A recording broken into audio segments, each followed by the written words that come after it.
Good morning to everybody. Hello. It's really nice to see people, I gotta tell you. I've never enjoyed looking at human faces more than I'm doing it now, because it's been tough. It's been a very, very tough 6 weeks now, whatever it is. And my topic is Chof Ches Nissan.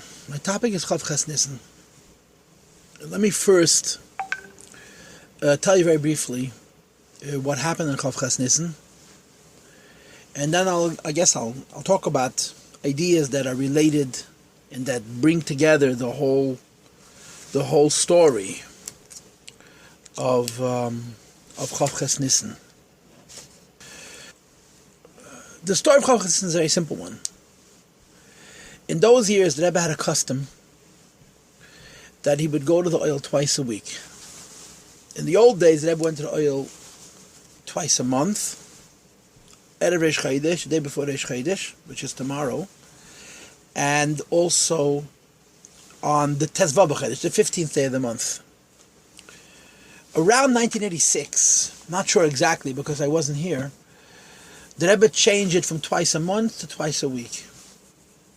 In the beginning, it was Sunday and Thursday, which meant that the Rebbe would give dollars, and then go to mikveh, and then go to oil, all the time fasting, and then come back and daven mincha.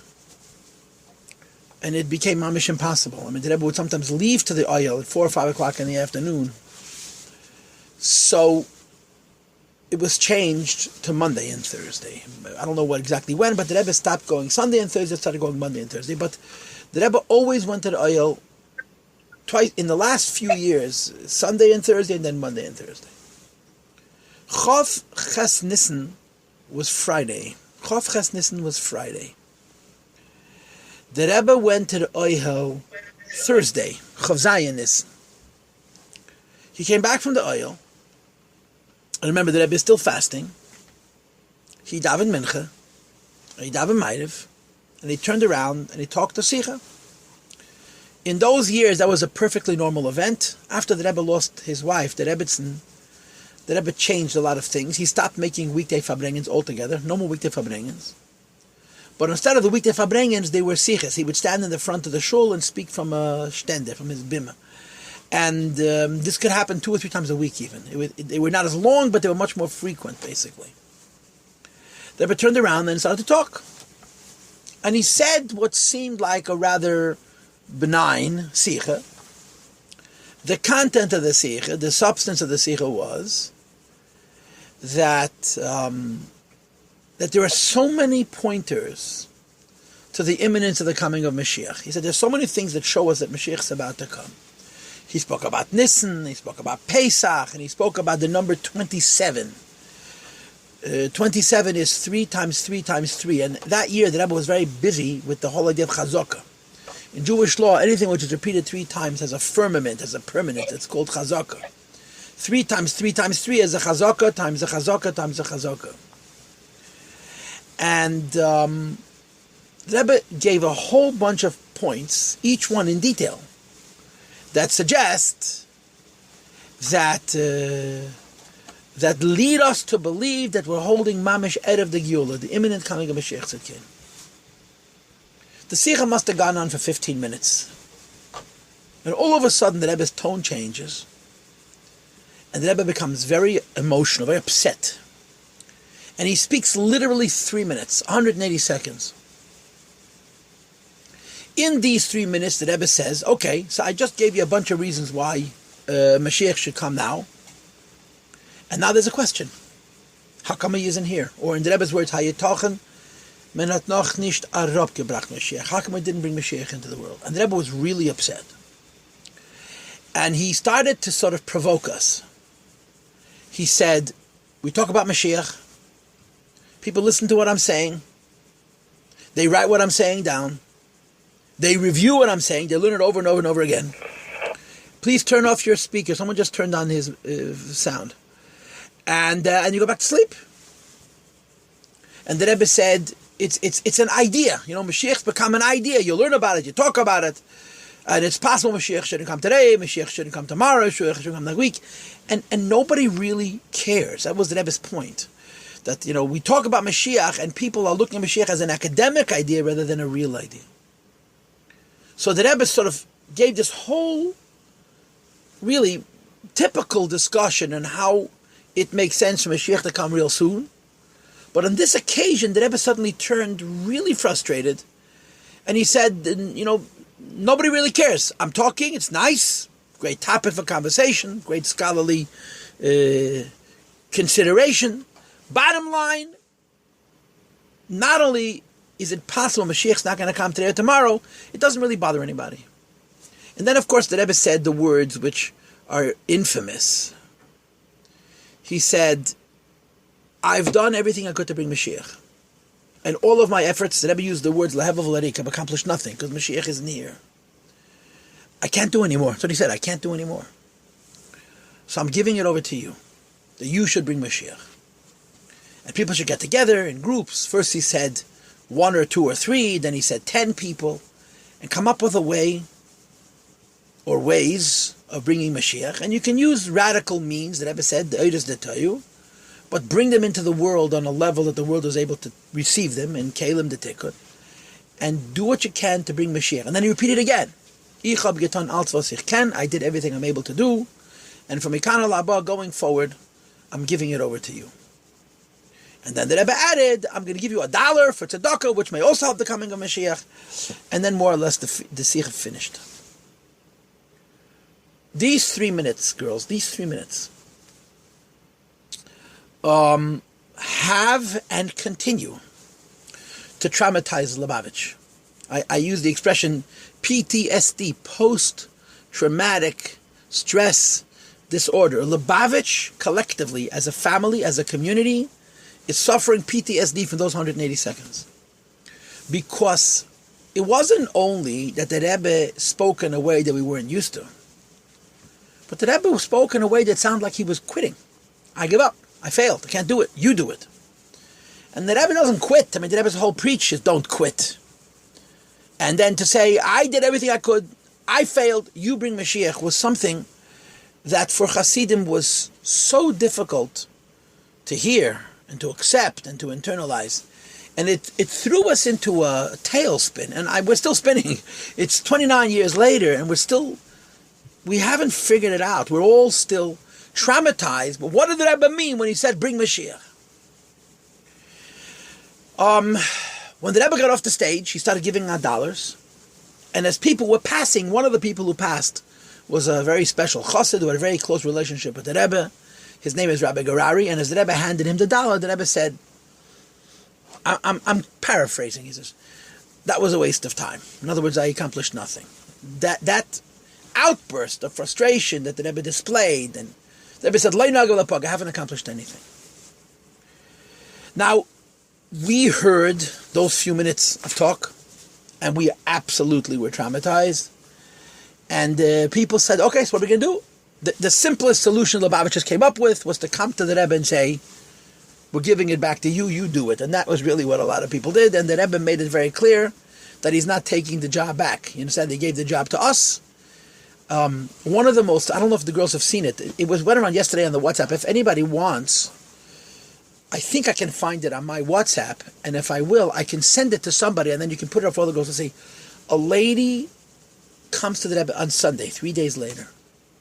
And she's so upset. She's so upset. And she says to the Rebbe, what do you mean that you've done everything you can and you can't do anything more and we should do it? We're all trusting you. I mean, we're all in it because of you. I mean, the Rebbe is the Rebbe. And the Rebbe says, no, I'm only one person and you have to do your part. And she says, absolutely not. You're not one person. You're the Rebbe. And this goes back and forth. She's really upset. She's shouting at the Rebbe. And at what point it almost seems like the Rebbe gets upset. The Rebbe says, if I'm a rabbi, then you have to listen to what I say. And I say, you have to do this. And she says, no, we're all trusting you.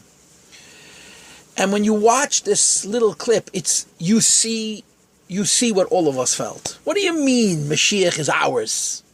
I mean, listen, we're all Jews because of the Rebbe. If not for the Rebbe, would we even be from? And now the Rebbe says, you bring Mashiach. It was really, really upsetting. And I believe Lubavitch hasn't recovered from this. This is what happened on Chav Chesiv. This is what happened, okay? If you didn't understand the story, you're free to raise your hand and ask a question. But I think I explained it simply and clearly. Now, I just want to observe, and I believe this is significant, that the timing of this expression of frustration is very interesting. Because 11 months to the day after Rebbe spoke to Sikha, he had a stroke. Now, of course, nobody knows for sure, but I have a suspicion that when he went to the oil, he was told that things are about to change. In other words, I think the Rebbe spoke to Sikha because, not just because he wanted to say to Sikha, but because the Rebbe knew that things were going to change, that there was going to be a different circumstance going forward. That's my opinion. But of course, that's only my opinion. Nobody is bound by my opinions at all. But that's what happened. That's what happened to Chav Ches Nisan. Now, subsequent to Chav Ches Nisan, the Rebbe changed completely. Everything the Rebbe spoke about was Mashiach. After that initial Sikha, those 3 minutes, which the Rebbe really just burdened us with a huge load, a huge weight of frustration and disappointment, until the stroke, 11 months, everything was Mashiach. The Rebbe used to start a Fabrenga by saying, we have to talk about Dover Shazman Groma, something which is current and timely. Bias Mashiach said Kene B'Poel Mamish. The actual coming of Mashiach, this is the current event. This has to happen now. And there were a whole year, almost a year, of Mashiach Sichas that evolved over time. In the very, very beginning, the first Shabbos after Pesach was Shmini. Shmini, the Rebbe spoke only a very small bit about it. But the following Shabbos, Tazria Mitzvah, 9 days later, the Rebbe dedicated the whole Fabrengen to Mashiach. And in that Sikha of Tazria Mitzvah, 9 days after the initial Sikha, that's where the Rebbe said that the best Eizei Derech Yeshara Shavalei Ha'adam Kol Shoy Teferes, Malchus Shabbat Teferes, which means the Rebbe said if you want to bring Mashiach, you should learn in Yoni Mashiach Ugula, that you should learn about Mashiach. Tazria Mitzvah was a very involved Sikha, because the whole thing was about Mashiach, because the Gemara says Mashiach is a Mitzvah. The Gemara says Mashiach is a leper. And of course this week's parasha is Tazria Mitzvah. And the Rebbe had a whole expose about why Tzaras is connected to Mashiach, a ganze Geschichte. But the conclusion, the practical conclusion was that if you want to bring Mashiach Tzedkenu, you should learn about Mashiach. Learn in Yonah Mashiach Gula. Now, to be sure, the Rebbe was not a Rebbe who advocated doing things through learning. Or the Rebbe was into tefillin, mezuzah. All of a sudden, the Rebbe has to learn. So the Rebbe actually explained. The Rebbe explained why. The Rebbe explained why he was saying to learn. He said Mashiach is an abstract topic. Mashiach is not so easy to understand. If you don't learn about it, you don't understand it, you can't relate to it. If you can't relate to it, you can't be interested in it. The Rebbe wanted people to learn about Mashiach, first of all, because learning about Mashiach alone brings Mashiach. But also, very importantly, learning about Mashiach explains to you what it is that you want. And by knowing what you want, you can really desire it. So the Rebbe made this campaign that we should learn Yonah Mashiach. Learn about Mashiach. And there's a famous rabbi from Australia. His name was Rabbi Chaim Gutnick, Olav Shalom. He's deceased many years. Rabbi Chaim Gutnick traveled around the world making speeches after this. And he had a wonderful way of presenting it. In the Tanakh, you have a story with a man named Naaman Ho'amoini and Elisha ben Shaphat. Elisha ben Shaphat was a prophet. When he was the Talmud of Eliyahu HaNavi, he was a great prophet. Elisha ben Shaphat was. And Naaman Ha'amoini was a general, Sar Tzava of Aram, of the what is now Syria, who were the enemies of the Jews, and they had some kind of peace treaty. This fellow, Naaman Ha'amoini, became a mitzvah, became a leper. He became sick, became diseased. And he couldn't cure himself. There was no cure to tzaras. The king of Israel at that time, whose name was Yehu ben Nimshi, I guess, found out that Naaman Ha'amoini was a mitzvah. So he sent him a message. And the message was, you should know that in Shomron, in Israel, in Samaria, there's a Ish Elokim, there's a man of God, a prophet. And his name is Elisha. And if you want to be cured, go to him, he can cure you. So Naaman HaAmoni, who was like the the chief of staff, I don't know what you would call it, the head of the military, the minister of war, traveled to Israel, and he came to where Elisha ben Shaphat was living to see him. He was sitting in the wagon. Elisha ben Shaphat wouldn't even see him. Elisha ben Shaphat sent out his secretary, whose name was Gehazi, and said, tell Naaman he should wash himself in the Jordan, in the river Jordan. And he added, do not take any gift from him. Don't take any money from him. So Gehazi, Elisha's secretary, went outside and went over to Naaman and said, the Ish Elokim, the man of God, doesn't want to see you, but here's the instructions. Go Tovel in the Yarden.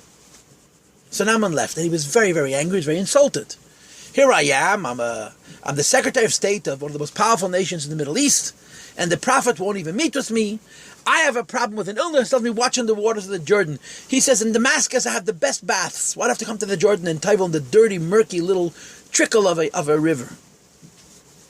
So somebody said to this guy Naaman, who was complaining about the task he'd been given, someone said, well, I want to ask you a question.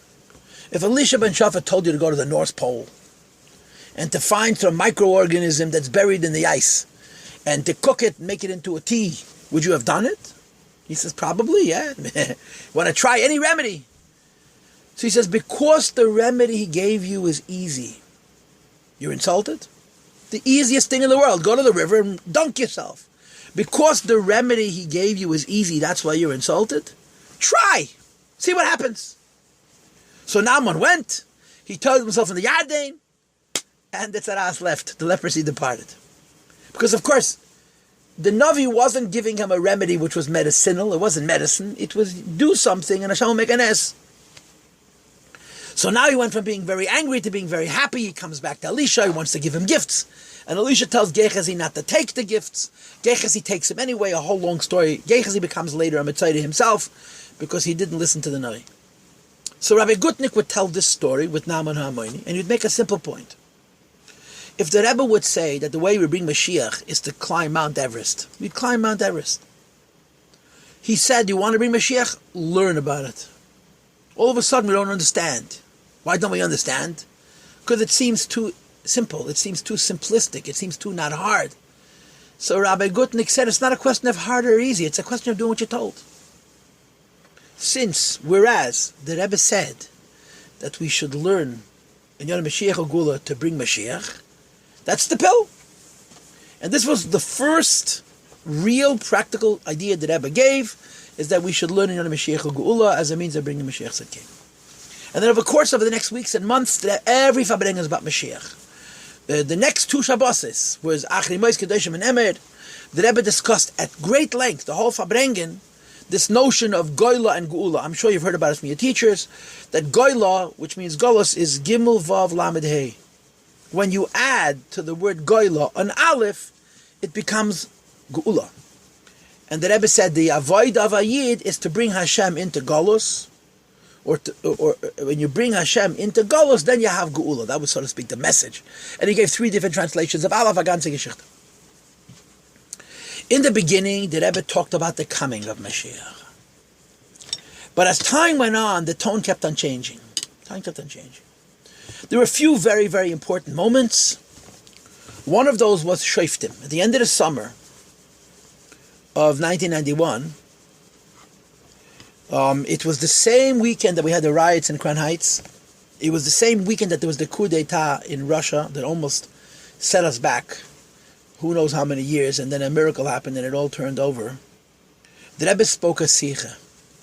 Fabrengen, I'll never forget the Fabrengen as long as I live. This was the Fabrengen of Shoftim Tinaseh, Shoftim 1991. The Sicha is printed and edited and all the rest. And in that Fabrengen, the Rebbe said very clearly that this that he's saying, that Mashiach is coming, is a prophecy. It's not a prayer, it's not a wish, it's not a hope, it's a prophecy. That we are holding in the imminent times of the coming of Mashiach. It's a prophecy. And if you listen to the Rebbe's intonation, and I was at the Fabrengen, and I'll never forget it as long as I live, there was almost a sense that the Rebbe felt that we don't believe him, and he wasn't happy about it. The Rebbe said, you have to trust.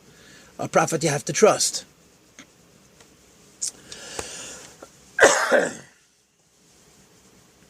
And that was a critical moment when the Rebbe said that his discussion now, this imminence of Mashiach, is a prophet. In other words, Mashiach is coming now. And we have to bring it a minute sooner. Now, as we went into the winter of Tafshin and Beis, that means the end of 91, the beginning of 92, the Rebbe changed language. Instead of saying that Mashiach is coming, the Rebbe started saying that Mashiach is here. And he used 101 different expressions to say that Mashiach is here. You open up your eyes and you'll see him. The table is set, the fish, the wine.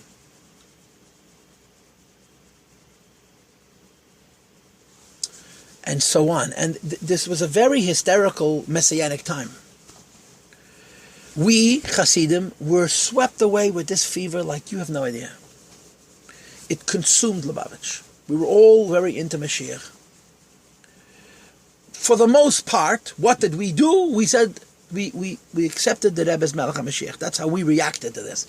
This is how most Lubavitchers at that time did what the Rebbe said, in quotations, was by saying to the Rebbe that they believed the Rebbe's Mashiach.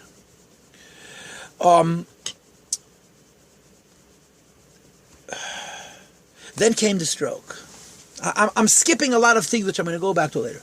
Then came the stroke. The stroke was so unexpected. We were thinking Mashiach's coming tomorrow, and then the Rebbe gets sick. But it only heightened the Mashiach fever. After the Rebbe got sick, the shturim about Mashiach became stronger. People started saying Yechi. And then Gimel Tammuz happened. And after Gimel Tammuz happened, Lubavitch was split into two. There were, what do they call it? Mishachisten and anti-Mishachisten. We thank God we're still blessed with these two camps. But we're getting along a lot better than we did 20 years ago, 25 years ago. And unfortunately, we're still waiting for this Galus. We're still waiting for Mashiach Tzidkein. But we're alive. We're alive. I don't just mean biologically alive. We're spiritually alive. And we're living with Mashiach. This, what I just said over the last few minutes, is the story. This is what happened. This date, Chav Ches Nisan, when the Rebbe expressed 3 minutes, 180 seconds of profound frustration that I keep talking about Mashiach and people keep thinking it's an interesting idea, rather than understanding that I mean it and that I mean it practically. Those 3 minutes have created in Lubavitch a trauma. We're all trying to figure out, so what does it mean? What are we supposed to do? Still now, 29 years later.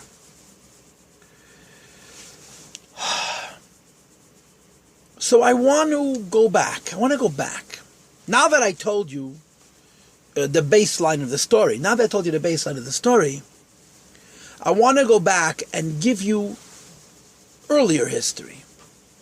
And in giving you earlier history, I'm going to explain to you the Rebbe's point of view, why the Rebbe was so upset that we didn't get his message. And I'm also going to explain to you our point of view, why Hasidim didn't see it the way the Rebbe saw it. Okay? The big picture is, in other words, stepping away from this immediate event of Chav Hasidim, listen, and going back to way before. The story starts the day the Rebbe became a Rebbe, right? Yud Shvat Tov Shin Yud Aleph, 1951, the Rebbe becomes Rebbe, and the Rebbe announces, what did he say? Nobody asked him to do it. We're the 7th generation, and the 7th generation has been Mamshech Has HaShechina Lamata Ba'aretz. We're the 7th generation. The 7th generation has been the Shechina in this world. The Rebbe said it. When the Rebbe said it, it was a very, very radical, crazy idea, which was very difficult for people to be able to relate to. Okay? Pardon me. And it shook Lubavitch. Lubavitch in 1951 was not Lubavitch of 1991. It wasn't exactly ready to hear such words that were going to bring Mashiach. Then, as the Rebbe's Nesias progressed, as the Rebbe's leadership evolved from stage to stage, from level to level, and so on and so forth, the language of Mashiach changed over time. In the beginning, in the 1950s, and maybe even the 1960s, the Rebbe didn't really talk about Mashiach that much. He talked about Kiruv, talk about outreach, talk about kind of Yidden doing the work. But as time passed, as the Rebbe's leadership developed, Mashiach became much more focused, much more intense and intent in the Rebbe's language. When the Rebbe, in the early years of the Rebbe's Nesias, before I could remember, the Rebbe would talk all kinds of sichos and say all kinds of maimorim. He didn't necessarily finish each one with a prayer for Mashiach to come. In the later years, the years that I remember, the way you knew a sikh was about to end was the Rebbe started talking about Mashiach.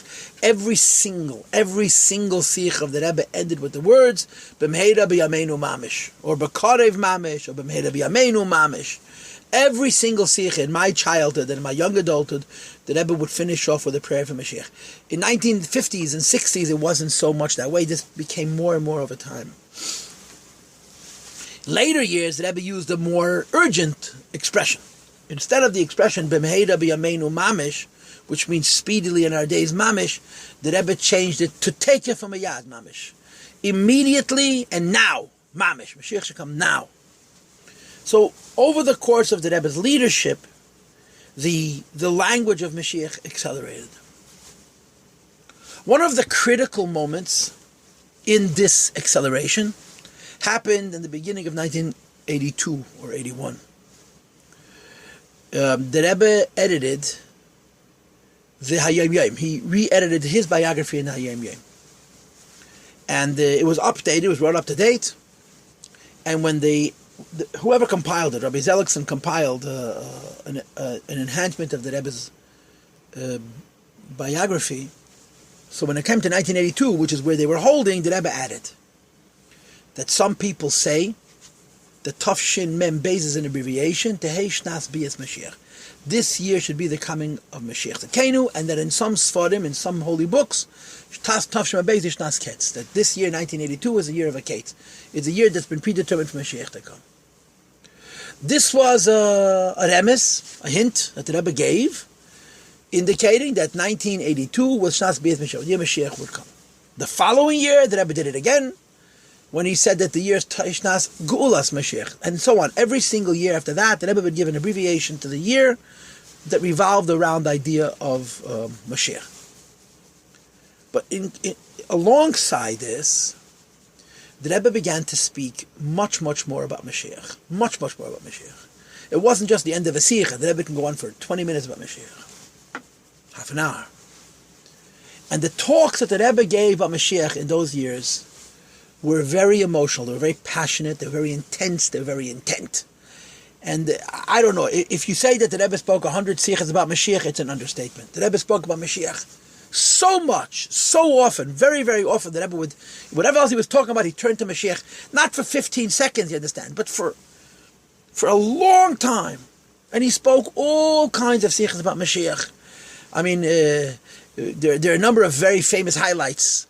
In 1979, the Rebbe made a Fabrengen. And the Rebbe spoke about Mashiach very emotionally.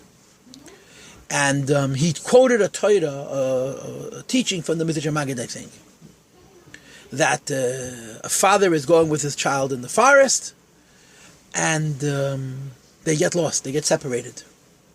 And the child starts to look for his father. And what he doesn't realize is that as he's looking for his father, he's actually going further and further away. And the Rebbe said very emotionally, Sonntag gesucht, Sunday he looks for his father. Montag gesucht, Monday he looks for his father. Dienstag gesucht, Tuesday he looks for his father. Mittwoch gesucht, Wednesday. And then at one point the kid gives up the search. He says, I can't find him. And then the Rebbe broke down and he said, and it's der hebt sich erst an the Golus. This is when the Golus really begins. When the Yid stops looking for the Eibishter, that's the ultimate. That's the ultimate. Now you're really deeply in Golus. And then the Rebbe said words which again very uncharacteristic of the Rebbe. The Rebbe said, this is 1979. The Rebbe said, it says in Chazal, Hashem doesn't expect of Jewish people anything that they have no strength to do. And then the Rebbe said, Umer kein koyach habe mir nicht. And we don't have the strength for this. The Rebbe said, Umer kein koyach habe mir nicht. We do not have the strength to deal with this test. And the Rebbe expressed deep frustration in the idea that Mashiach is near. Another example, which everybody knows, is the Yud Beis Tammuz Sicha. I think it's Tafshim Mem Daled, maybe it's Mem Gimel, where the Rebbe quoted the Gemara in the Yerushalmi that says, Kol mi shalei nivne Beis Hamikdash b'yamav ki'ilu nechra b'yamav, which means anybody in whose lifetime the Beis Hamikdash isn't built, it's as though it was destroyed in his lifetime. If the Beis Hamikdash is not built during your lifetime, it's as if it was destroyed during your lifetime. And the Rebbe said, imagine a Jew stands, imagine a Yid is standing, and he watches the temple burn, and he has a heart of stone, and he has no feelings, and the Beis Hamikdash is burning, and he's watching casually. The Rebbe says, if the Yerushalmi says that not building the Beis Hamikdash, destroying Beis Hamikdash, that's not Keren Avelt. You have to go out of your mind. In other words, we're 2,000 years in Golus. I mean, the Jewish people are a nation where their exile is more years of exile than the number of the years spent in Eretz Yisrael. And the Rebbe said, imagine you watching the Beis Hamikdash burn and you don't care. You're apathetic. The Rebbe says, and of course the famous quote that you all have seen so many times, where the Rebbe shouts very, very passionately, Versteht man doch, wie viel, what Lashon Rebbe used? Medaf keren avelt heit, how much you have to turn the world upside down to bring Mashiach. Very emotional, very, very, very emotional outbursts about how come Mashiach is near. And there's so many of them. I'm just going to give you one more example. Hoshana Rabbah in 1984, it took me 83 still, Memdal, I'll never forget the Sikha. I remember where I was standing, where the Rebbe asked a question. The question that the Rebbe asked was, how come Gauls doesn't make any sense? How come the phenomena of Jews being in exile as long as we are doesn't make any sense? Why can't it make sense? We're in Gauls. It seems to be totally senseless, makes no sense. And of course, you understand the real issue. The real issue is nobody sees the end in sight. No one has any idea when Mashiach is going to come. And the Rebbe's question was, it's bad enough to have to be in Golus. Why does Golus have to be something so senseless, so illogical, and in our perception so endless?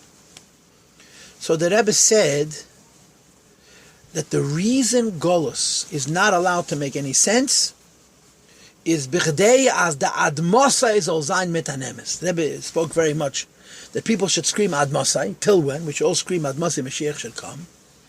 And the Rebbe said, if a person understands Golus, in other words, understands the reason for Golus, so even if he screams admosai, he doesn't scream with his whole heart. Because it makes sense to him. So the Rebbe said, the Eibishter made that Golus should make absolutely no sense at all. So that the admosai, the cry of a Yid, until when, should be with his whole heart. And during the course of that exchange, the Rebbe said a number of things. One of the things he said that I'll never forget was, he said, regarding the godly soul, b'meilad nev shalakis, the godly soul, wherever the godly soul is, it's godly. But the animal soul, and then the Rebbe said he broke down. He said, the animal soul, vil nicht sein kein behema. He's sick and tired of being an animal. And when the Rebbe said these words, he started to cry. He was facing us. He turned his face away and blocked his face. Very emotional. Anyway, I just gave you 3 examples, but believe me, there's dozens. Where the Rebbe went on and on about Mashiach. And then, in 1991, that means 10 years later, the Rebbe gets so frustrated and so upset, and like I said, we're all traumatized by it. Now, how do we explain all of this? Why was the Rebbe screaming his heart out that nobody was taking him seriously? And it wasn't until the Sikh of Chav Ches Nissan from 29 years ago that, so to speak, we got it. All of a sudden we understood. And I'm going to tell you something. Of course, unfortunately for you, this is not so easy to understand because most of you don't remember the Rebbe. So you don't have that perspective. You don't have that point of view. But I'll tell you why. The Rebbe was a very practical man. And everything that he did was practical. And we got that. Chassidim, Lubavitch, by and large, got that. When the Rebbe gave a practical message, we went out and we did it. Period. That was, the, so to speak, the call of the hour, to go out and do it. When it came to Mashiach, we did nothing. We did absolutely nothing. And I'll tell you why. Because I was at those Fabrengens, understand? I remember these emotional, what's the word, overflows of the Rebbe. The reason we didn't do anything was very simple. We really did not believe that the Rebbe was talking to us. When the Rebbe told us to put tefillin on Yidden, we did it. The Rebbe told us to put mezuzahs on people's doors, we did it. The Rebbe said to catch people's kitchens, we did it. When the Rebbe said to bring Mashiach, we didn't do it, not because we didn't think there was anything for us to do. We just didn't think he was talking to us. We felt like the Rebbe is conversing with God. We listened to all of those sichas, the ones that I just listed. I gave you 3 examples, but there's 20 times that. Pardon me. We saw, we heard, we interpreted all of these conversations that the Rebbe had at Fabrengens. They were so emotional as this conversation between the Rebbe and God. Or to say it in other words, and this is a fact, if you could see films of the Rebbe screaming about Mashiach, you look around the room, you'll see people smiling. And you'll scratch your head and say, the Rebbe is so upset, what are you laughing about? And the answer is, we were smiling because in our minds, the Rebbe was talking to God, he was letting us listen in, and we were entertained by the conversation. You know, Hashem, the Rebbe is talking to the Eibishter and saying, Ad Mosai, bring Mashiach. So to us, yeah, the Rebbe is screaming, he wants Mashiach. We didn't take the campaign seriously. We didn't do anything in the area of Mashiach because we didn't think that the Rebbe was talking to us. We felt that the Rebbe was talking to Hashem. And that's what happened Chav Ches Nissen. That's what happened Chav Ches Nissen. What happened Chav Ches Nissen was that the Rebbe made it unequivocally clear that he doesn't mean God, he means us. What changed 29 years ago today, the 29th day in the month of Yisna of the year, 5,751, 1991, was that after 10 years of screaming about Mashiach, the Rebbe had to make absolutely certain that we understood that this was not a conversation between him and God, this was a conversation between him and us, and that there was something on us.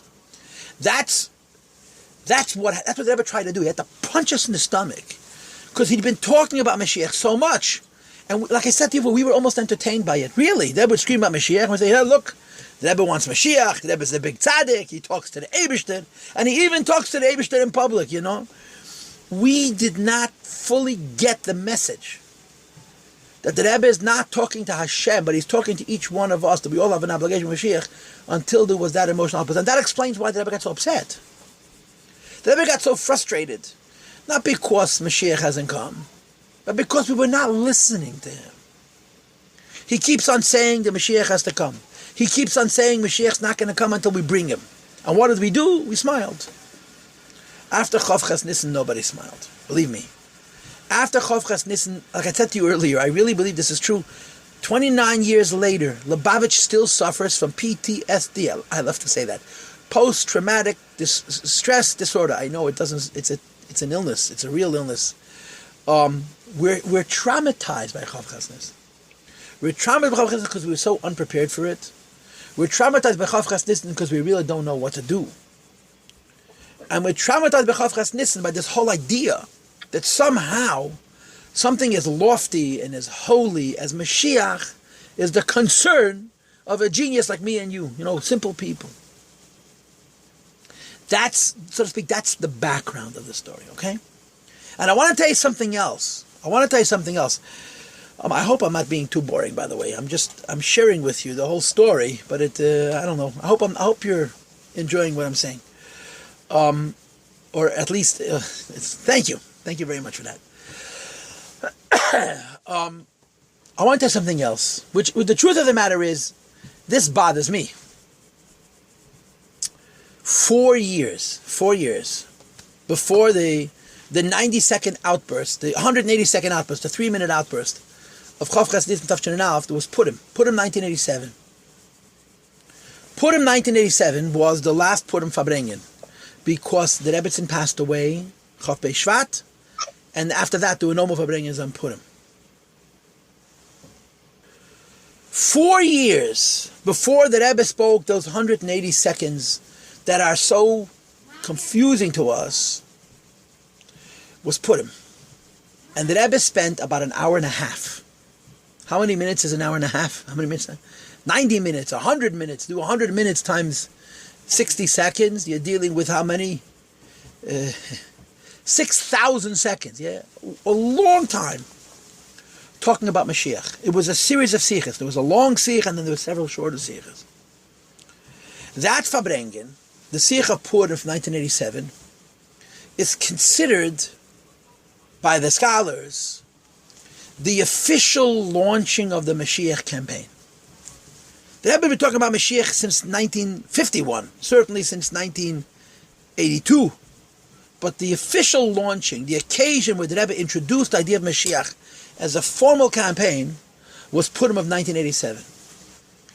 Whenever the Rebbe would introduce a new campaign, he would put himself into it completely. He would present his case by quoting all kinds of sources in Torah, and he would educate us into why he made the campaign, what's the logic of the campaign, what's the background of the campaign, what's the story of the campaign, and what's the end of the campaign. He would really, really explain it to us, and then the Rebbe would defend it. The Rebbe would spend weeks and months defending. When the Rebbe made a campaign, he would feel obligated. People would ask questions. For weeks and months after, he would be defending a campaign. The Rebbe launched the Mashiach campaign in Purim 1987, even though the campaign was already many years old. Somehow you have, Torah before the Torah was given. The Rebbe launched the Mashiach campaign in Purim 1987. That sikh is available in audio, in video, and in print. In that sikh, the Rebbe says exactly the same thing that he said for an hour, in 180 seconds, in 1991, in almost 2 hours. What did the Rebbe say in the sikh of 1987? He spoke a very, very long time. And like I said, it's orderly. By the way, I just want to advertise this before I continue. I hope you're all familiar with my website, InsideChasidus.org. On my website, I have a Rebbe page, a page of the Rebbe. It's in 3 different places in the website. It's in Yud Shvat, Yud Aleph Nissan, and Gimel Tammuz. There's the Rebbe's biography. The Rebbe's page is very, very, very long. I have maybe 60 classes there or more. Because I went through the biography of the Rebbe and the whole Messias of the Rebbe. At the bottom of that page, the bottom of the Rebbe page, I have a 16-part series about Mashiach. And it comes along with PDFs. Every class comes along with a readout. In one of those classes, I taught this sikh of Purim 1987 that I'm talking to you about now. And there's a PDF where you can actually read the sikh for yourself and you see what the Rebbe said. Anyway, the Rebbe started off the sikh with a question. And the Rebbe is asking a question. The question that the Rebbe asked was, why am I talking about Mashiach so much? That's how we opened the sikh. Why am I talking about Mashiach so much? And he said, my father didn't talk about Mashiach so much. And even my father-in-law, the Friedrich Rebbe, didn't talk about Mashiach so much. So why am I talking about Mashiach so much? And the Rebbe gave a very weird answer, because the answer sort of precludes the question. The Rebbe's answer was, because now is the time of Mashiach. Why am I talking about Mashiach? Because now is the time to talk about it. Now the implication was, what the Rebbe was trying to say is, that a Rebbe is a holy man, and a Rebbe does things because, so to speak, he's being pushed from heaven to do them.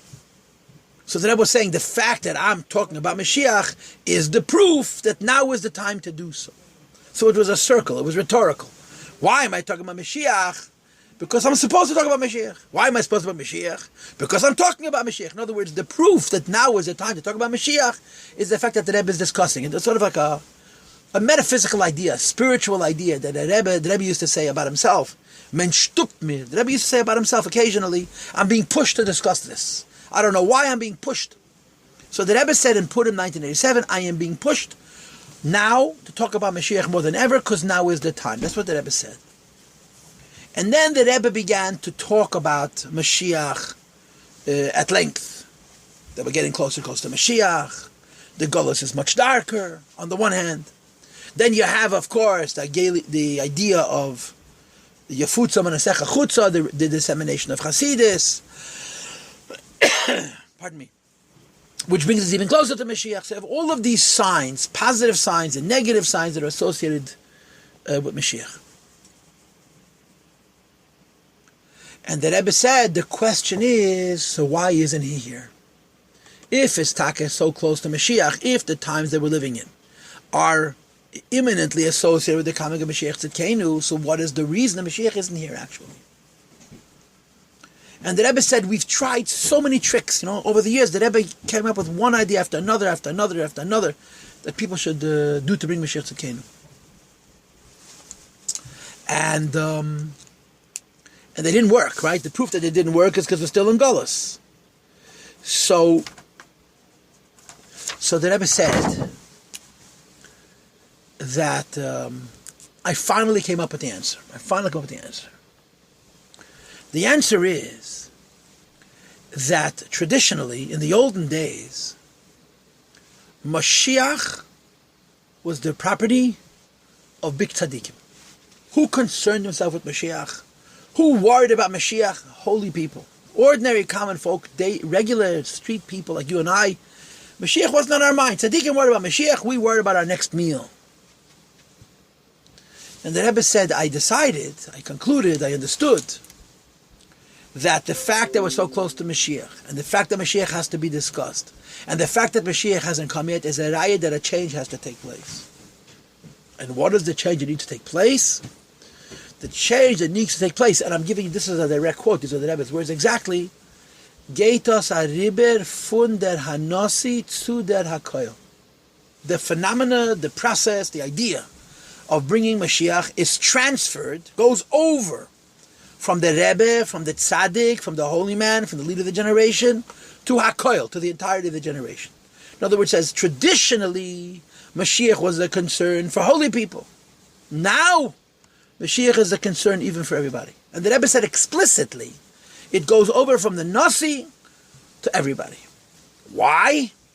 And again, you'll see the Sikh inside, it's a bit disturbing. The Rebbe said a number of points why. And one of the reasons that Rebbe said is because people are not as connected. People used to be very connected to the tzaddik.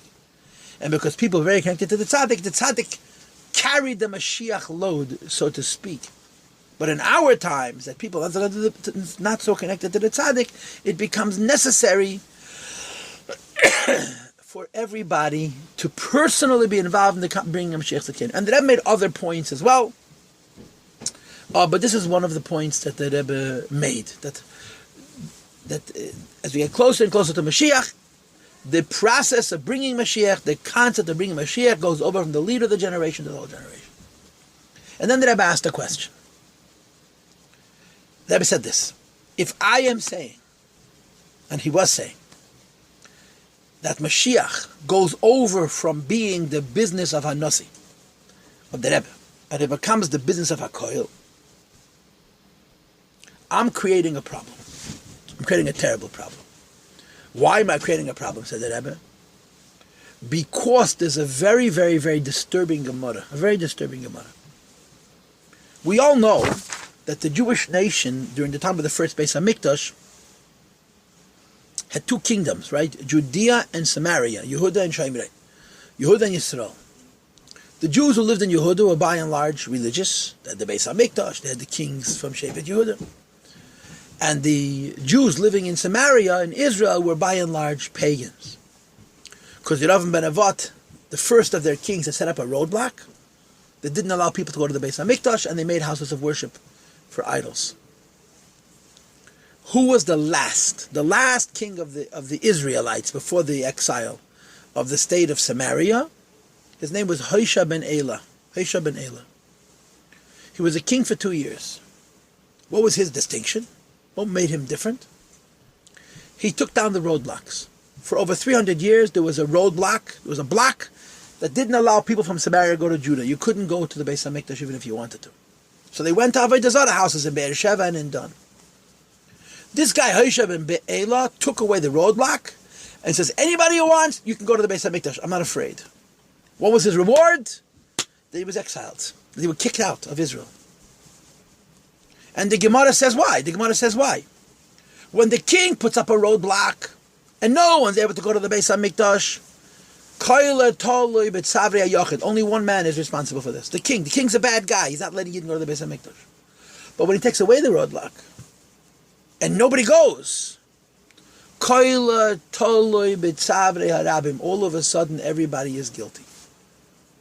So the Rebbe says the most righteous king of Israel brought about the Golus of Yisrael. The most righteous king is the one who finally said, you know what, you want to go to the Beis HaMikdash, go ahead. Only because of his removing the obstacles to going to the Beis HaMikdash were the Jews actually exiled. So the Rebbe says, if Mashiach is the property of a tzaddik, of one man, you can't blame the rest of the people. But if the Rebbe indicated, please turn off your phone. I don't know who you are, but you're not on. You have to turn off your sound. 8090. Turn off your sound, please. I don't know who your name is. I just see your number. But the Rebbe said, if I say that bringing Mashiach is not just the business of a Rebbe, of a tzaddik, but it's the business of every single Jew, I'm incriminating every Jew for not doing it. That's what the Rebbe's question was. The Rebbe said, by me saying, quote, these are the Rebbe's words, Geitas Ariber von der Hanasi to the Akoil, it's transferred from the leader of the generation to every member of the generation. I'm incriminating Jews. I'm causing all the other Yidden to be accountable for something that until now they were not accountable for. This was the Rebbe's question. And the Rebbe answered. The Rebbe said like this, that the idea that a Jew is going to be held accountable for something that he doesn't do was true 3,000 years ago, 2,500 years ago. Yidden were on a much higher level spiritually. They were much closer to Hashem. And if you had an opportunity to do something and you missed the opportunity, you were punished for it. So by Hoshea ben Elah removing the pardiskois, the roadblocks, and the Jewish people not going, they were responsible. They were held accountable for it. However, said the Rebbe, nowadays, no one is going to be punished for anything. In other words, there's no negative. No one's going to blame you for not doing something. But the opportunity we have. Why can I afford to make a campaign which says that for 2,000 years Mashiach was the business of the tzaddikim of the generation, and all of a sudden Mashiach becomes the business of every Jew? Why is there not going to be a negative reaction that we are not bringing Mashiach? Said the Rebbe, because in our times no one is going to be punished for what they don't do. We're only going to be rewarded for what we do. So the Rebbe says, if I'm comfortable making this announcement, that you should know that now Mashiach goes over from the property of the tzaddik, of the Rebbe, and it becomes everybody's business. This is what the Rebbe said in 1987, 4 years and a month and a half before the Sikha of Chav Chesnis. And the Rebbe said a lot of other things as well. The Rebbe said a lot of other things as well. Like, for example, how do you bring Mashiach? So the Rebbe said you didn't have to do tshuva. And the Rebbe brought the Gemara and the Rambam that says that a person can do tshuva in 1 second. A person can do tshuva in 1 second. And the Rebbe said, in our generations today, in the world, there is not a single Jew on the planet who hasn't done tshuva. The Rebbe said, there's not a single Jew alive today who hasn't done tshuva. And the Gemara says, and the Rambam brings that as soon as you didn't do tshuva, Mashiach comes. And this is another idea that the Rebbe presented in that particular Fabrengen, why we're holding closer to Mashiach. Another idea that the Rebbe brought in that same Ariches, that same very elaborated Sikha, where just Mashiach is an idea which you've heard many times. The Rebbe spoke about it a lot. It's a Gemara and it's a Rambam. What is that? That la'olam yira adam atzmei shakol, v'chal la'olam kulei shakol. Asa maisa achas, diber achas, a machshava achas, hechriya es atzmei v'chal la'olam v'kav schus, v'hevi or maybe loiv alehem golav hatzala. What that means is, a person, each one of us has to look at life and at the reality as if it's a balanced scale, 50-50. The number of good deeds and of bad deeds are equal. You do one good action, you do one good spoken word, you do one good thought, you tip the scale. But when the scale starts to tip, it doesn't just tip a little bit, it tips completely. So the Rambam paskins, based on a Gemara, that one Jew is going to do one deed that's going to tip the scale and bring Mashiach. And that the halacha is, a Jew must always think that the next act I may do may be that one. You understand? The next action that I may undertake may be that action which is going to tip the scale and bring Mashiach. So when a person asks the question, how can I bring Mashiach? Who am I? And the Rebbe says to him, Mashiach used to be the business of tzaddikim. Now, it's no longer the business of tzaddikim, it's the business pardon me, of every single one of us. How's a simple puny yid like me supposed to bring Mashiach? So the Rebbe says you have to understand, all you need is one deed. Maisa achas, dibur achas, machshav achas, one action, one spoken word, one thought, and machrias asma kolam kuv kaschos mevilhem suyishal. So now, I want you to know, this is the sikh, and there's more, by the way. The Rebbe spoke so many things. The Rebbe said one of the simanim, he brought two signs. He brought two signs for the coming of Mashiach. One of the signs that the Rebbe brought for the coming of Mashiach is a pasuk in the end of Daniel, which speaks about Mashiach. Daniel. That before Mashiach comes, the pasuk says, Yizbareru v'yislabnu v'yitzarfu rabim. That before Mashiach comes, there are no secrets. Everything is exposed. And everything is made clear. You can't hide. And the Rebbe says we see in our times how lies are being exposed. People lie about all kinds of things, in all kinds of places and situations. And the Rebbe said that before Mashiach comes, the Navi predicts that you can't lie anymore. Everything is open. And the Rebbe says the fact that in the world today there is so much openness is another siman of the fact that we're closer to Mashiach. Another thing the Rebbe said is, if you look at the world today, you'll see extremes. That some people who you thought were evil, were not good people, would end up doing amazing acts of kindness and sacrifice. In an extreme way. On the other hand, the Rebbe said, some people who you would expect that they would be righteous and good and virtuous, could do terribly evil things. And the Rebbe argued that both of these extremes are simanim b'Mashiach. As before Mashiach comes, the world is in a chaotic state, in a crazy state, in an extreme state, and sometimes from so-called Rishoyim you see the biggest tzidkis, and sometimes from the people that you would expect to be more righteous, you can see disgusting evil. And the Rebbe used these as pointers, as indicators of the imminence of the coming of Mashiach Tzidkin. So now I summarized for you, I don't know how I spent 15 minutes, 20 minutes reviewing the Sikha of Purim Mem Zayin. I was not in New York when the Rebbe said the Sikha. I was in California. And it was Purim and we were doing Miftzayim. I really missed the Fabrengen. If you understand the California, when the Rebbe Fabrengen is 9:30 in New York, it's 6:30 in the afternoon in California. So we were still busy doing Miftzayim. I didn't really hear the Fabrengen. And I later asked people, I don't understand. How did the Rebbe get away with it? How did the Rebbe get away with it? The Rebbe should sit at a Fabrengen and make a public service announcement. Until now, Mashiach was my business, now it's your business. Nobody reacted, nobody got upset, nobody said, it was like the Rebbe didn't speak. So I asked a number of people, I said, how did the Rebbe, what I'm trying to say is, what the Rebbe said in 90 seconds in 1991, he said in 90 minutes in 1987. And no one even heard it. There was no reaction. There was no people getting upset. People were not traumatized. It was what they call it in Lubavitch, a sikha. The Rebbe said a sikha. You go back to sleep. He says a sikha. You heard what he said. You remember it. Then you go back to sleep. There was nobody got that he was saying something practical.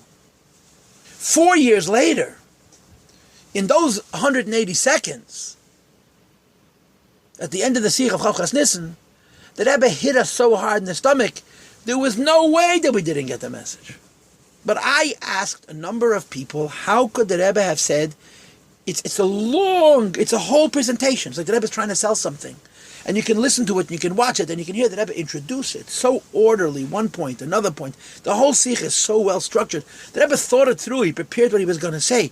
And he presented it in such an orderly fashion. And he said explicitly that now the whole business of Mashiach goes over from individual tzaddikim to the whole generation, and nobody said boo. No one did anything. No one got upset. And then in 1991, the Rebbe speaks 3 minutes, and we're all freaked out. So one man I spoke to said, yeah, I remember at the time people were a little bit upset, but they quickly got over it. But in 1991, the Rebbe said it with so much emotion. He said it with so much passion, with so much bitterness, with so much frustration, that he made sure that we heard him. So what I'm trying to tell you is that when you look at those 3 minutes in the Sikh of Chavchas Nissan, and you see a Rebbe in despair, a tzaddik, who's so great and who carries so many burdens for so many people for so long, suddenly says, "Poop, I'm a failure. I failed. I didn't succeed. I can't do it. I can't do it. I can't do it anymore. I can't do anything else. I did what I could and I failed. You do it." And this shook us to our core. Again, this is Das Tachlis speaking. The Rebbe spoke this way because he had to make sure that we got the message. In other words, I told you in the beginning of this Fabrengen that we're all suffering from post-traumatic stress from those 180 seconds, those 3 minutes. There's another way to look at it. If you really wanted to spin it, you could say that for 3 minutes, the Rebbe revealed himself. For 3 minutes, the Rebbe allowed each of us to see what it feels like to really want Mashiach. But we saw in those 3 minutes, that's how the Rebbe felt every second. The Rebbe wasn't upset. The Rebbe wasn't angry. He was upset that Mashiach isn't here, but he wasn't upset with us.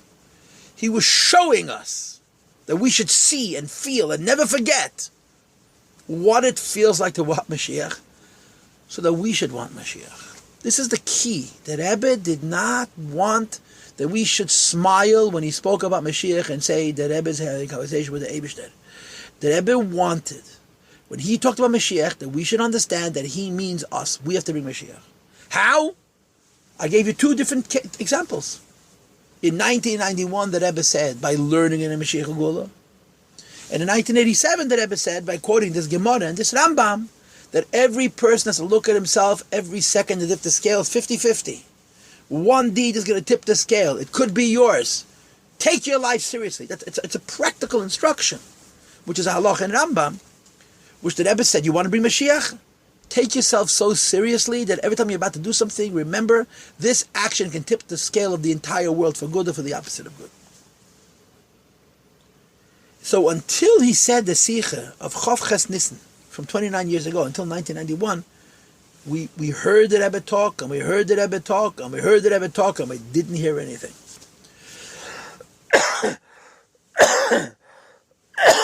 I'm sorry. Now we got it. We're not sure exactly what we got, but we got it. What did we get? That bringing Mashiach is an obligation on each one of us. It was only those 3 minutes.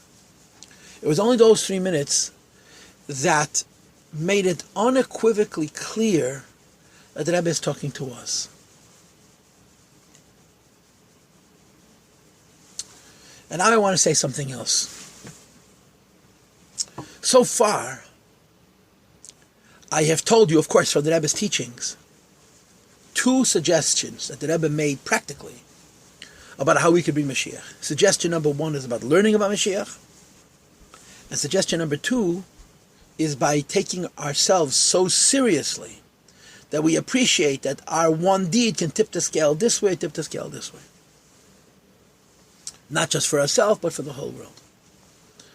But there's a third idea which the Rebbe talked about. And I believe that this third idea may be the most important of all. In other words, when the Rebbe said, I'm making a Mashiach campaign, you bring Mashiach, obviously the first idea has to be done, the second idea has to be done, but maybe the third idea is really the key. In 1986, Tafshin Mem Zayin, after Tishrei, the Rebbe made a Fabreng. And this is before the Purim Sikh. It's about 4 months before. It's kind of funny. I think I remember being at the Fabrengen, but I was in California at the time, so how could I be at the Fabrengen? I was in California. But in my head, I was there, but I remember the Rebbe speaking. What the Rebbe said was as follows. The Rebbe said, I get lots and lots of mail. Rabbi Benjamin Klein once said, 400 letters a day is not a lot of mail. 400 letters a day is not a lot of mail. And by the way, for those who do not know, the Rebbe opened every piece of mail himself.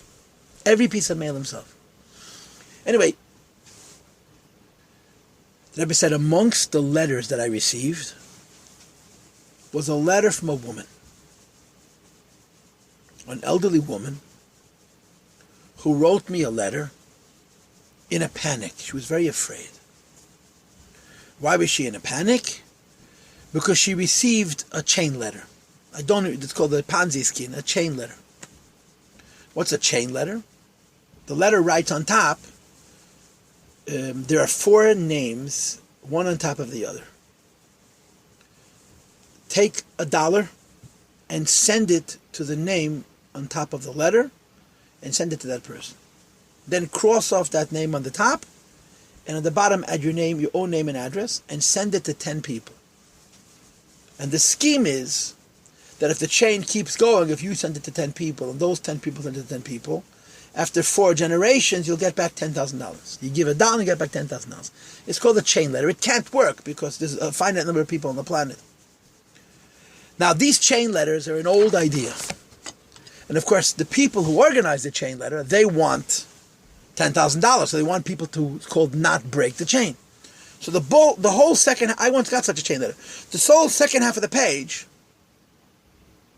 is a series of stories about people who broke the chain. One guy was hit by lightning, another was hit by a car, another guy had a heart attack and died. They frighten the daylights out of you. If you break the chain, you have no idea what's going to happen.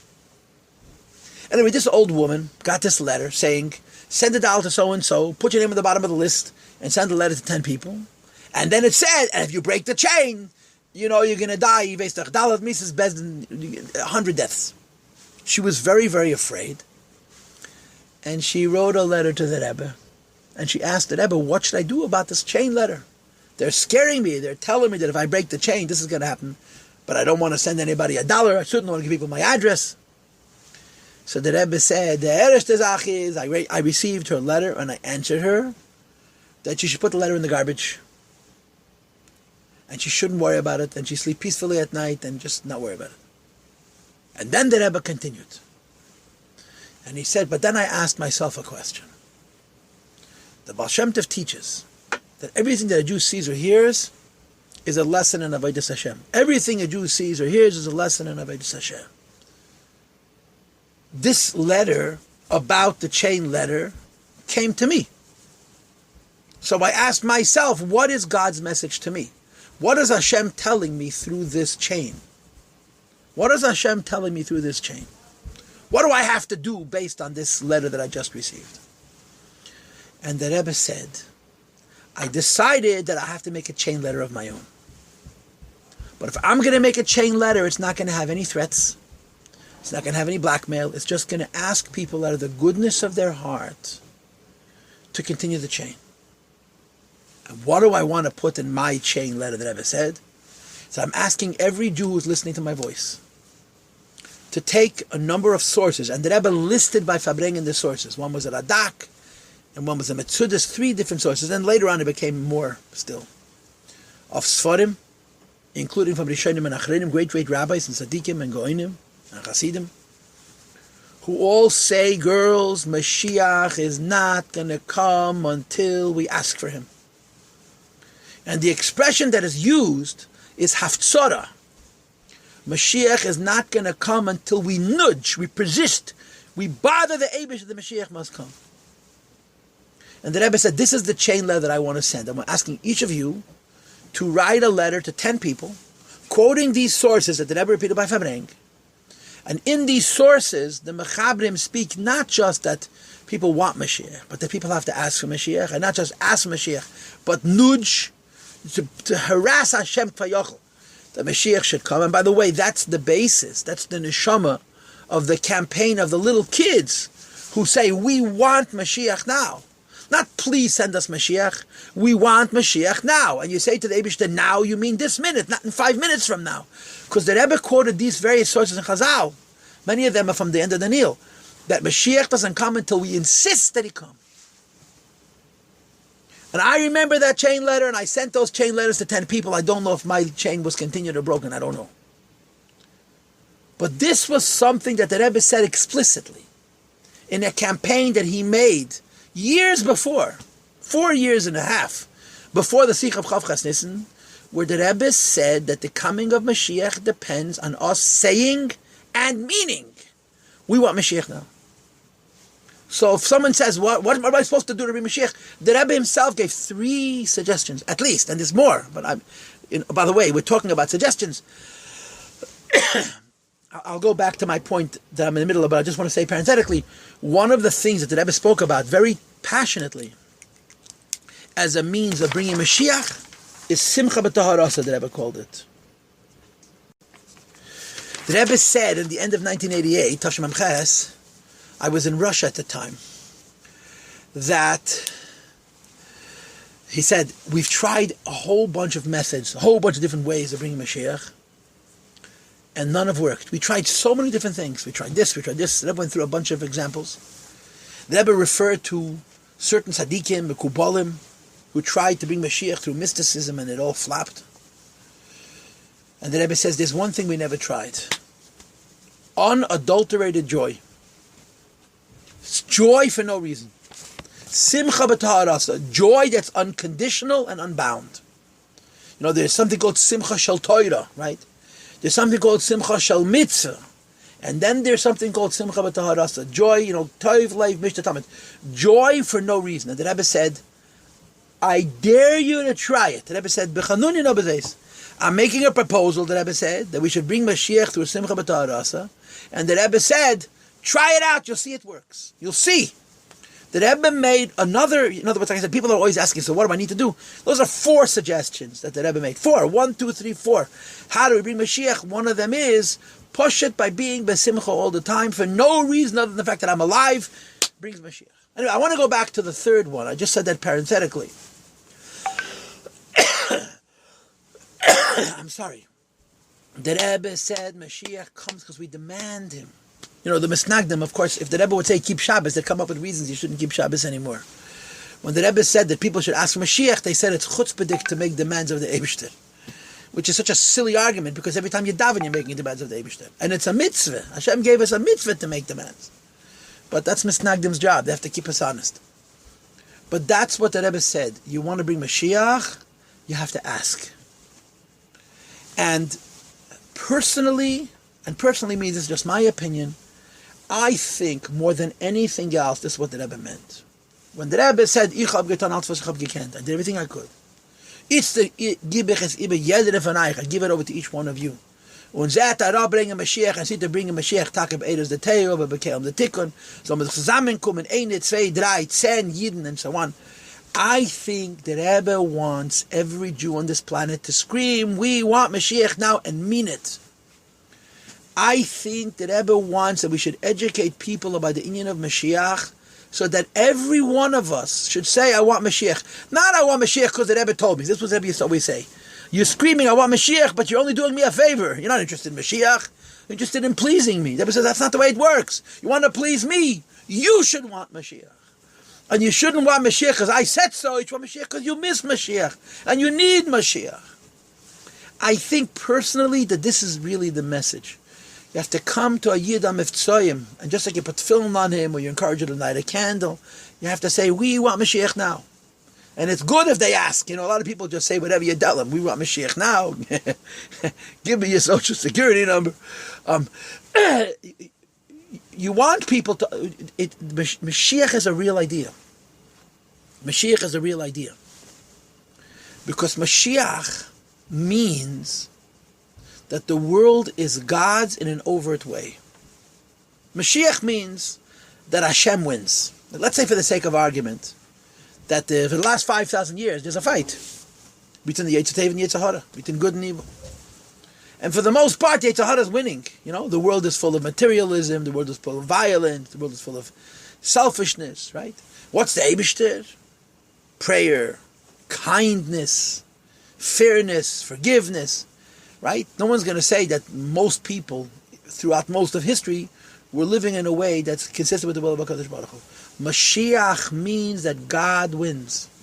That means all Yidden and all non-Yidden, lahavdol, simply live like Hashem wants. That's Mashiach. There's miracles associated with it. The Rebbe once said that Mashiach's coming is not associated with any miracle, and that's the greatest miracle of all. I'm sorry. The Rebbe, Mashiach means that the whole world, every human being, is the way they're supposed to be. he has a relationship with the Eibishter, has kindness to a fellow man, refines his character, he's honest, and he's pious, and he's righteous. That's all Mashiach is.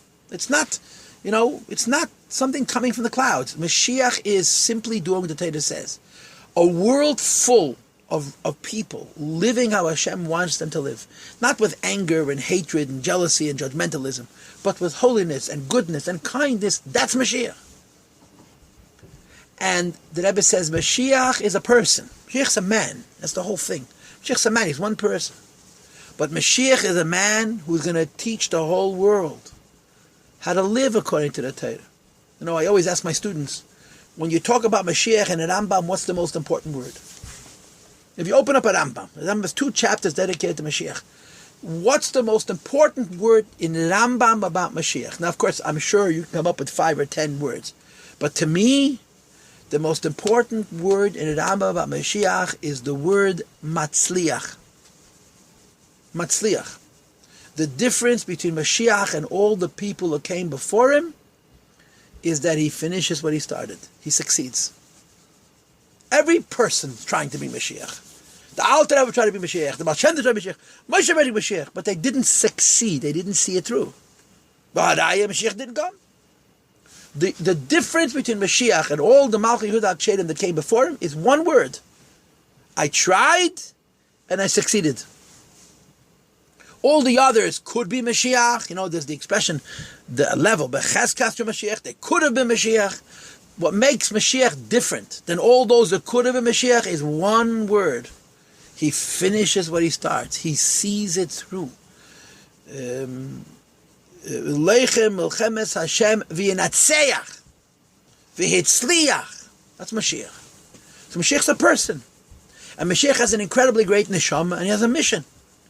And his mission is, like every other Rebbe, like every other tzaddik, like every other Moshe Rabbeinu, to bring the world to HaKadosh Baruch Hu. Mashiach is different than those who came before him because he finishes the job. And this inyan, this neshama, this koyach, which is Mashiach, has to come into the world. It says in Kabbalah Sfarim, it's brought in Chassidus, from Imari Chazal, that the birth of Mashiach is called Chevlei Mashiach. That for Mashiach to come, there has to be Chevlei. Chevlei Mashiach means birth pangs, right? I don't know how many of you had babies, yeah? Some of you had babies, most of you haven't. One of the most painful experiences a person can have in his life is to deliver a baby. But the pain is not the same for everybody. Some women suffer more, some suffer less, right? It depends. Sometimes it's a physiological thing. A person is smaller, it's harder for them to have a baby. A person is bigger, it's easier for a baby. The birth pangs of Mashiach are like an animal, it's called an oifer, that is physically impossible for the baby to be born. There's not enough room. And the pain is unbelievable. And Hashem sends a darkain. Darkain is a scorpion that stings this oifer hayolim. Please turn off your sound. And it loosens the muscles, and then the baby is able to be born. This is how Mashiach, the birth of Mashiach is very painful. Because Mashiach is such a great neshama. Bringing Mashiach into this world is an unbelievably great thing. And this neshama of Mashiach is separated from the Malchei Yisrael Akshedim because of one thing. He finishes, 1 minute, Esti, 1 minute. He finishes what he starts. And the Rebbe says, to bring this neshama into this world, that men bringen Mashiach. And it used to be that bringing Mashiach is the Rebbe's business, is the tzaddik's business. So the Rebbe said for 2 hours, an hour and a half in 1987, and then for 180 seconds in 1991, that now it's our business. And I've given you four practical things that Rebbe spoke that are connected to Mashiach. Number one, to learn Mashiach Ogula, to learn no Mashiach is. Number two, to live our lives where we understand that we're in a state of equilibrium. My one act is going to change the whole world for good. Number three, to demand Mashiach and to teach others that they should demand Mashiach. And number four, that we should be besimcha for no reason, joyous, simcha b'tarasa, unconditional joy. Those are 4 examples. And by the way, there are others. And these are tools that the Rebbe taught us that allow us to fulfill the instruction that he gave to us. That it's an obligation upon each one of us that we should be Mamshech Melech HaMashiach into the world. So, Esther, you wanted to say something. Go ahead. want to ask you. We're talking about that. Rabbi told us that Mashiach already here 30 years ago. Meaning, we also had this moment when we felt that Mashiach is coming now. We felt it so much, and he didn't. And how should we stay up to? How should we feel still inspiring and still we still believe in it? But the mood is kind of coming down. How should we stay inspired? I'm going to give you a funny answer, okay? Here's a story. Here's a story for you to take home. A story. In the early 1970s, there was an exodus of Jews from Russia. Thousands of Jews left Russia at the time. Mostly from the Asian states, not so much from Europe, not so much from Russia and from the Ukraine, but from Kazakhstan and these places. And a lot of Lubavitcher Hasidim got out at that time. A lot of Lubavitcher Hasidim who wanted to get out 25 years before that didn't get out then. There was a Yid in New York who was a great, great man, a big Gaon. His name was Reb Moshe Feinstein. I don't know if you ever heard of Moshe Feinstein. When I was growing up, he said Reb Moshe. He didn't even have a last name, Reb Moshe was the Poisek. He lived in Manhattan. He was a great and unbelievable Gaon, a fantastically humble man. He had a very special relationship with the Rebbe.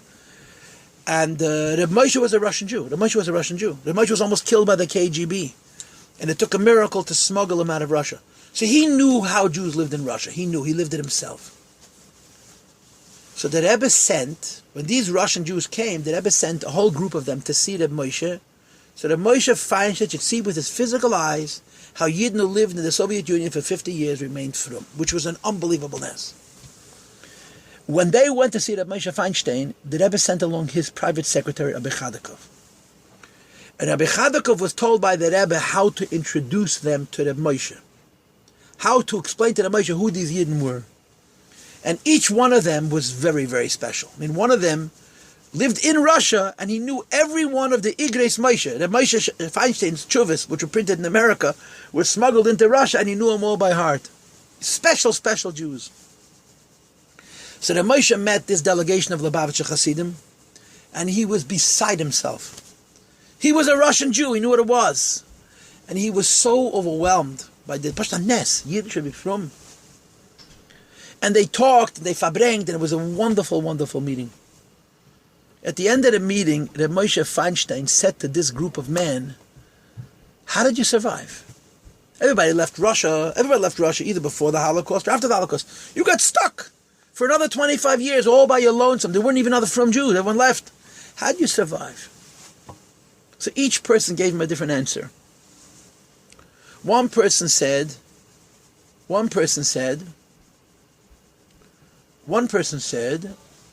that we survived because we all were looking forward to meeting the Rebbe.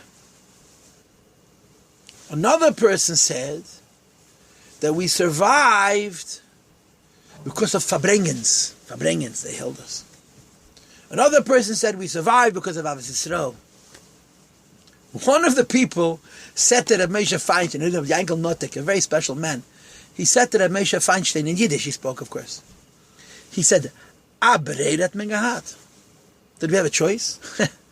Did we have a choice? We're living in Soviet Union. It's hard. You're not going to be a Yid? Abreirat Mengahat. So of all the things that the different people told him, this was the one that moved Reb Moshe the most. Where Yid says, how do you survive in Russia? Because you have no choice. Asti, I'm with you. We're all with you. Your question is valid. But this Abreira Hartman, we have no choice. The Eibishter runs the world, not me, not you. So you're right. It was so much easier to be in the right frame of mind when the Rebbe was speaking those sichos 28, 29 years ago. Gimel Tammuz is what? It's almost 26 years ago. It's mind-blowing. And, supposedly, presumably, allegedly, logically, we should have long forgotten. But because the Rebbe is emes, nothing is forgotten. And the fact that you're asking the question is the biggest raya itself, that this is living. So you're right. I'm with you. But this is our inyan. We're Hasidim, and the Rebbe said this is our inyan. So it's difficult. And now that we're sitting here in quarantine, there's another golus, another layer of golus, on top of all the other layers of golus. But this is the mission that we were given, and we don't have a choice, and we're going to do it. And safe kill safe, we'll be zeichet to the Gula Shleima, we'll see the Rebbe, we'll see Mashiach, and it'll be freilach, a gut, and varim, and we'll all be together. We'll all be together. Okay, so Nati is asking, what does it mean that Mashiach is here? Oh, I'm not in a position to answer that question. I don't know. I'll tell you what I think. I have no basis for this. I'll just tell you what I think. You know that they tell stories about tzaddikim who tried to bring Mashiach. The Rebbe mentioned two stories of tzaddikim. People try to bring Mashiach. Put yourself on mute, please. Put yourself on mute. Yeah. The first was a story about a Yid whose name was Rebbe Lozer di Lerainu. He lived hundreds of years ago. He was a big makubal. And he got a whole bunch of Kabbalists together. And together they did a whole exercise to bring Mashiach. And it flopped. A lot of them died. A lot of them became fry. It was a disaster. They were big tzaddikim. They tried to bring Mashiach and it flopped. Because as great as they were, Mashiach was tougher than that. Yeah. There's a similar story much closer to us in the Hasidic tradition. The Rebbe says Chayzim and Lublin with some of his friends tried to bring Mashiach. It also was a terrible flop. They all died. It was a disaster. Why? Because Mashiach has enormous opposition. Since Mashiach is the ultimate purpose of the whole creation, the forces of Klippa that are stacked against Mashiach are so great that even the biggest tzaddikim flop. What I think the Rebbe is saying, when he's saying that now is the time of Mashiach, and especially Mashiach is already here, is there's no obstacles. There's nothing fighting against you. There's no Klippa stopping you from bringing Mashiach. All you got to do is bring him. If this was 1,000 years ago, bringing Mashiach would have been dangerous, which is why tzaddikim didn't do it then. Because there's forces of evil that are going to stop you. I think that's what this means. That there's no